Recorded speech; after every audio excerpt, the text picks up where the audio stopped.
పిల్లలు పుట్టినప్పుడు నేను చాలా బిజీ. అన్నప్రాసన అయ్యో నేను ఉండను, పుట్టినరోజు నేను ఉండను, అసలు అలా పెరిగారు అంతా ఆవిడ చూసుకుని పాపం. ఆ జ్వరాలు, భయాలు, ఈ భయాలు ఎలా పెంచుతామో ఈ టెన్షను వాళ్ళకి అన్ని సమకూర్చాలి. ఈ గొడవతోటి వచ్చేటప్పటికి ఒక్కొక్కడికి 25 ఏళ్ళు వచ్చేసాయి. So I could not enjoy. ఇప్పుడు నేనేం అవసరమైతే సినిమా మానేయగలను. నేను ప్రతి మూమెంట్ అంటే ఇప్పుడు మేము అవర్ ఫ్యామిలీ అని ఒకటి పెట్టుకున్నాం. ఆల్మోస్ట్ ఎవ్రీడే ఒక వీడియో అందులో పెడతారు వాళ్ళు. నాకు ఎక్కడైనా నేను వేరే చూసుకోవడం అది నాకు విపరీతమైన ఎంజాయ్మెంట్ ఇస్తుంది. అయ్యో ఇంత ఇంత ఇంత ఎంజాయ్మెంట్ అంటే ఎందుకు వడ్డీ అన్నారు. అసలు మన బ్యాంకులో దాచుకున్నప్పుడు అది దాన్ని తీయం. దాని ద్వారా వచ్చిన వడ్డీ ఎందుకు ముద్దంటే ఇది అనాయాచితం అలా కదా, మనమేం కష్టపడకుండా వచ్చింది. అది యాస్టిజ్గా ఉంటూ ఇది ఎక్స్ట్రా, ఈ ఎక్స్ట్రాని ఎంజాయ్ చేయడం. So I'm enjoying with వడ్డీగాడు.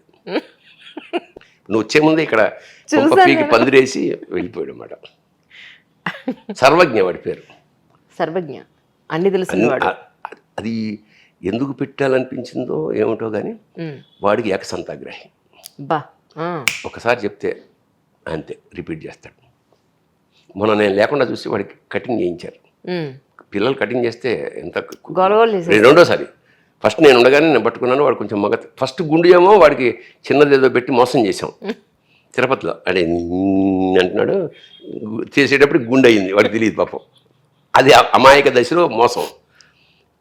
వీడిని పిలిపించి నాకు దత్తని ఇంటికి వచ్చేస్తుంటాడు వాడు ఫస్ట్ పట్టుకున్నప్పుడు మెల్లిగా ఇలా అని వాడు అనేప్పుడు ఇలా అని ఇలా ఏదో బాగా ఏడ్చాడు. నేను లేను, నేను ఎక్కడో వచ్చేటప్పటికి వీడికి అంటకత్తెరేసింది. ఏంటంటే అబ్బో ఏడ్చారు అని అడిగా. వాడు ఇప్పుడు దత్తు ఏం చేశాడు, కటింగ్ ఎలా చేసాడమ్మంటే మరి నువ్వేం చేసావు, నువ్వు ఎలా ఏడ్చాడు, డబ్బులు ఎలా వచ్చినావు అలా ఇచ్చాడు అన్ని వాడే చెప్తాడు. అంటే ఏముంది, ఆ పిల్లలు ఆ చిన్నపిల్లలు ఏ యాక్ట్ అయినా బాగానే ఉంటుంది. సినిమాలో కూడా బాగా పెద్దవాడు పండు ముసలు ఏం చేసినా బాగుంటుంది, చిన్నపిల్ల కూడా ఏం చేసినా బాగుంటుంది, తప్పు చేసినా బాగుంటుంది. చిన్నపిల్లల స్కూల్లో మనకి ప్రోగ్రామ్స్ ఇస్తుంటారు కదా. నేను ఒకరికి తిరుపతి వెంకటకోల పద్యం రాసి ఇచ్చానమాట. పని అని పని ప్రకాష్ డైరెక్టర్ వాడు ఇప్పుడు మీసాలు అంటించి తిరుపతి వెంకటకోల పద్యం. దోసమటంచరింగును దుందుడు గొప్పగా పెంచినార మీ మీసము, 2 భాషలకు మేమే కవిందుల మంచు తెలుపు, రోషము గెలిగినన్ కవివరుల్ మము గెలువుడు గెలిచిరేని ఈ మీసము తీసి మీ పద సమీపమునన్ తలలుంచి మొక్కవే. మాకు తెలుసు తప్పని, అయినా సరే మేము మీసాలు పెంచాం. ఎందుకంటే ఇటు తెలుగు ఇటు సంస్కృతం, మేము మాస్టర్స్. ఎవడన్నా దమ్ముంటే మమ్మల్ని గెలవండి, అప్పుడు మా మీసం తీసాలి. ఇది సీను రిహార్సల్స్ అన్నీ అయిపోయినాయి. వీడు వెళ్ళాడు, ఈ మీసము తీసి అని ఇది పీకి వాడి కాళ్ళ ముందు పెట్టి గెలవమే అన్నాడు. గొల్లుమన్నారు జనం. అంచేత ఇక్కడ జరిగింది ఏంటంటే చిన్నపిల్లలు తప్పు చేసినా బాగుంది. చిన్నపిల్లలు తప్పే చేయాలి. ఇల్లులు అంటారు ఇప్పటికి కూడా, నేను కరెక్ట్ చేయను. ఇల్లు అనలేరు. చాలా మీరు అన్న నెక్స్ట్ జనరేషన్ అంతా ఇల్లు 3 ఇల్లులు ఉన్నాయి, ఇల్లు అనాలి. చిన్నప్పుడు నేను కరెక్ట్ చేసేవాడిని కదా. అంటే మనం అనలేం కదా, కొన్నిసార్లు తప్పు చేస్తున్నా బాగుంటుంది అందంగా. గేదెలాగా కూడా ఇల్లు అంటే చెల్లుని కొట్టబు చేస్తుంది. తెలుగు నేర్చుకోవాలి. చాలా అద్భుతమైన క్యారెక్టర్స్ చేశారు. అయితే ఇంకా మీ మనసులో ఇది చేయలేకపోయాను అనేది ఏమైనా ఉందా సార్? నాకు శకుని వేషం చాలా ఇష్టం. శకుని ఎందుకు శకుని వేషం ఇష్టం అంటే అనుకూల శత్రువు వీడు. అనుకూల శత్రువు అంటే కౌరవులతోటే ఉంటాడు, కౌరవ సంహారాన్ని నాశనాన్ని కోరుకున్నాడు. గాంధారి తమ్ముడు తీవ్రమైన అవమానం చేశారు కౌరవులు వాడికి. మొత్తం ఆ సోదరులందరినీ చంపేశారు. ఆ సోదరులందరూ జైల్లో పెడితే పైనుంచి ఒక అన్నం మనిషికి ఒక మెతికేసేవారు వాడు. అప్పుడు వీడు అన్నాడు, కౌరవ నాశనం అయిపోయే వరకు నేను ఇక్కడే ఉంటా కానీ అని. ఆ సోదరులు ఎంత త్యాగం అంటే అందరి మెతుకులు వీడికి ఇచ్చి ముద్ద చేసి ఇతను తిని వాళ్ళందరూ చచ్చిపోతున్నాడు. వీళ్ళ నాన్న దగ్గర ఒక వరం తీసుకుని అతని ఎన్నెముకతో పాచికలు తయారు చేసి ఈ పాచికలతోటి కౌరవ సంహారం చేసేస్తా. ఇప్పుడు ఎట్లాగా, నీ ఇంట్లోనే ఉంటూ నీ క్షేమం కోరుతున్నట్టు ఉంటూ నీ నాశనం కోరి నాశనం చేస్తే కానీ వాడు ఎంత కాంప్లెక్స్ క్యారెక్టర్. బా సిఎస్ఆర్ శకున్ అంటే టక్కున సిఎస్ఆర్ గుర్తొస్తాడు మాయాబజార్లో. అవునవును. ముదిగొండ లింగమూర్తి గారని ఒక మహానటుడు ఉన్నాడు. కేవీ రెడ్డి గారికి రైట్ హ్యాండ్.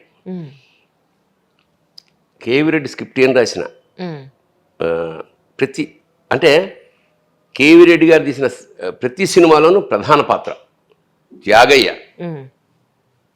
త్యాగయ్యలో త్యాగరాజస్వామి నాగయ్య వేస్తే వాళ్ళ అన్న వేషం ముదిగొండ లింగమూర్తి. వేమనలో వేమన ఆయన వేస్తే అభిరాముడు, పోతన, అజామిళుడు. అన్నిటికన్నా గొప్ప వేషం ఏంటంటే ముదిగొండ లింగమూర్తి గారిది మహామంత్రి తిమ్మరసు. అందులో గజపతుల హంవీరుడు వేషం. నేను ఓ రోజు చూస్తున్నాను. ఎన్టీ రామారావు, కృష్ణదేవరాయలు, మహామంత్రి తిమ్మరసు, గుమ్మడి, ముదిగొండ లింగమూర్తి గారు సీన్ తినే అవతల పడేశాడు. అంటే వీళ్ళు కనపడలా. నటరత్న కనపడలే, టైటిల్ రోల్ కనపడలా, వీడు ఆ సీన్ని డామినేట్ చేసి తినే అవసరం పడేశాడు అంతే. ఆయన వెంటనే గుమ్మడి గారికి ఫోన్ చేశాడు. ఏంటి సార్ ఇది, ఆ సీన్ చూస్తే నాకు నిజంగా ఏమనుకోకండి, మీరు అన్నగారు కూడా కనపడలేదంటే. సార్ మహానటుడు అండి ఆయన, కావాల్సిన పేరు రావాలి అంతే. దాని ఫస్ట్ మనకి ఇష్టమైన డైరెక్టర్ ఫస్ట్ రాస్తున్నప్పుడు మన పేరు రాస్తాడు. గురుదత్ సినిమా తీస్తున్నప్పుడు జానీ వాకర్ అని ఫస్ట్ రాసేవాడు అనమాట. గురుదత్. అందుకని అన్ని సినిమాల్లోనూ వేషంతో పాటు జానీ వాకర్కి ఒక పాట ఉంటుంది. జానీ వాకర్ అంకితం చేస్తే మందు పేరు, అసలు పేరు ఏదో అమీనుద్దీనో ఏదో లాలుద్దీనో ఏదో, బద్రుద్దీన్ అతని పేరు. నిజంగానే జానీ వాకర్ అనుకుంటున్నాను. అదే మరి. జానీ లివర్ కూడా అతని పేరు కాదు, అతని పేరు వేరే, తెలుగువాడు అతను. బద్రుద్దీన్ అతన్ని జానీ వాకర్ పాపులర్ చేశాడు. అట్లాగా కేవీ రెడ్డి గారు ఏదో ఫస్ట్ ఇలా రాస్తున్నాడు అన్ని. శకుని, ముదిగొండ లింగమూర్తి లిస్ట్ ఇచ్చాడు అన్నమాట. ఇస్తే ఇది చెకింగ్. ముదిగొండ లింగమూర్తి, శకుని, ముదిగొండ లింగమూర్తి పేరు ముదిగొండ లింగమూర్తి గారు కొట్టేశారు. కొట్టి చిలకలపూడి సీతారామాంజనేయులు సిఎస్ఆర్ అని రాసిచ్చాడు. ఇదేమిట్రా, శకుని వేషం నిన్ను ఎన్నో ఊహించుకున్నాను.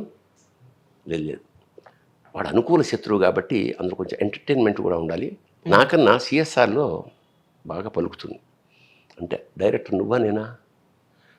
నేను క్షేమం సినిమా కోసం, నువ్వు నా స్నేహితుడివి, నువ్వు మాట్లాడద్దు నాతోటి. మాట్లాడుకోలేదు కానీ అతనితో వేయించారు సిఎస్ఆర్తో. సినిమా చూసాక ఇప్పుడేంటి శకున్ అంటే సిఎస్ఆర్గా. అంటే రోజులు ఎలాంటి బంగారపు రోజులు అంటే, లేదంటే నా పేరు లేదు ఇన్నాళ్ళు వాడుకుని అని ఎవడైనా కొట్టేసి ఇంకో ఆర్టిస్ట్ పేరు రాస్తారని ఎంత వ్యక్తిత్వం, ఎంత మానవత, ఎంత సహృదయత ఉండాలి అంటే అది అలాంటి రోజులు. అలాగా ఆ శకుని ఏదైతే ఉందో ఇలాంటి అనుకూల శత్రువు వేషం శకుని. అలాంటిది వేయాలని నాకు తీవ్ర, అంటే అది మళ్ళీ భారతం తీసి అందులో శకుని మన్నావాడు వేస్తాడు, ఎప్పుడు తీస్తాడో, కృష్ణుడు ఎక్కడున్నాడు, నా ఎన్టీఆర్ ఎక్కడ, ఇవన్నీ జరిగేవి కావు, సావిత్రి ఎక్కడ, ఇవన్నీ. కాబట్టి ఇలాంటి ఒక నేచర్ ఉన్న తెలుగు సినిమా, సోషల్ సినిమాలో ఏదైనా వేసి ఆ కోరిక తీర్చుకోవచ్చు. ఎవరినైనా చూసి, హీరోయిన్ ఎవరినైనా చూసి, బా ఇలాంటి అమ్మాయి గనక ఉండుంటే ఇలాంటి అమ్మాయిని పెళ్లి చేసుకోవాలని అనుకున్నా, పెళ్లి చేసుకోవాలంత స్థాయి హీరోయిన్లు చూసుకునేవాడు ప్రతివాడు పెళ్లి చేసుకుంటే చచ్చిపోతారు. రేఖ మీద నాకు చాలా ఇష్టం. రేఖ అసలు మిథునంలో రేఖతో చేయించదామని కూడా ట్రై చేశాం మేము. నేను బాంబేకి అట్లా వాళ్ళ రేఖని పట్టుకో అవన్నీ ఆవిడకి ఎంత తీసుకుంటుంది అవన్నీ వేసి, అయితే రేఖకి మేకప్ చేసిన ఆయన ఏమన్నాడంటే, సార్ మనకు కష్టం అండి, ఎందుకంటే మీరు అప్పుడు ఎప్పుడో వచ్చి ఎప్పుడో వెళ్ళి జరిగే పని కాదు, అంటే మీరు ఇలా కంఫర్టబుల్గా తీయలేరు అంటే వదిలేసా. రేఖ మీద నేను పొయిట్రీయే రాశాను. భాను రేఖ ఆమె ఓ కన్ను కామసూత్రాల కాసారం. కామసూత్రాన్ని సినిమా చేసింది. ఆమె ఓ కన్ను కామసూత్రాల కాసారం, రెండోది కరుణారస సాగరం, శృంగార రసాది దేవతలా ఉండే రేఖ గుండెల నిండా కుతకుతలాడుతున్న లావ. చీకటిని పాయలుగా దువ్వి వేసినట్టు కృష్ణవేణి జడ, దాని కొసన వేలాడే ప్రేక్షక హృదయాలు లాంటి జడగంటలు. ఆమె చూపు మార్మికంగా, నవ్వు నర్మగర్భంగా, మాట తాత్వికంగా, మనిషి సామాన్యంగా ఉంటుంది. ఆమెని యావత్ భూగోళం ప్రేమించింది. కానీ దేవుడు దుర్యోధుడు కన్నా దుర్మార్గుడు. ఆమె సూదిమనంత ప్రేమ కూడా ఆమెను సట్రాయలేదు. రాత్రిపూట ఆమె కామాగ్నికి దగ్ధమవుతున్న నాగిన్లా ఉంటుంది.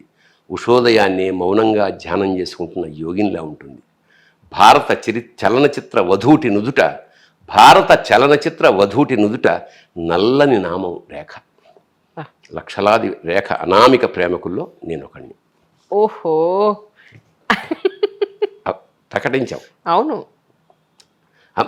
అందుకని మనం ఆవిడకి మనమేవాడదని మనకు మాత్రం తెలుస్తుంది. అంటే రేఖ ఇంటర్వ్యూలు, యాక్టింగ్ అవన్నీ పక్కన పెట్టి, పర్ఫార్మెన్స్లు అవన్నీ పక్కన పెడితే, అవును సార్. దెబ్బతినడం వల్ల వచ్చిన ఫిలాసఫీ ఉంటుందే. ఎప్పుడైనా ఇంటర్వ్యూలు చూడు, ప్రతి లైన్కి ఆగిపోవాల్సిందే మనం. అద్భుతం అసలు. హిందీ ఇంటర్వ్యూలు నేను చాలా చూశాను సార్. ఎందుకు ఆగిపోతామంటే సత్యాన్ని మనం భరించలేం. అవును. అందుకే కవిత్వాన్ని ఎంజాయ్ చేస్తాం, అబద్ధం కాబట్టి. కప్పి చెప్పేది కవిత్వం, విప్పి చెప్పేది విమర్శ అన్నారు. అవును. ఓపెన్ అయిపోతుంది. నగ్నంగా అలా నిలబడితే అసలు మనకి ఊపిరాడదు. That is the great philosopher. నా దృష్టిలో రేఖ గొప్ప ఫిలాసఫర్. చాలా అద్భుతమైన సమయం మాకు కేటాయించారు. ఎప్పటికీ రుణపడి ఉంటాను. Thank you so much once again sir. Thanks a lot. Thank you.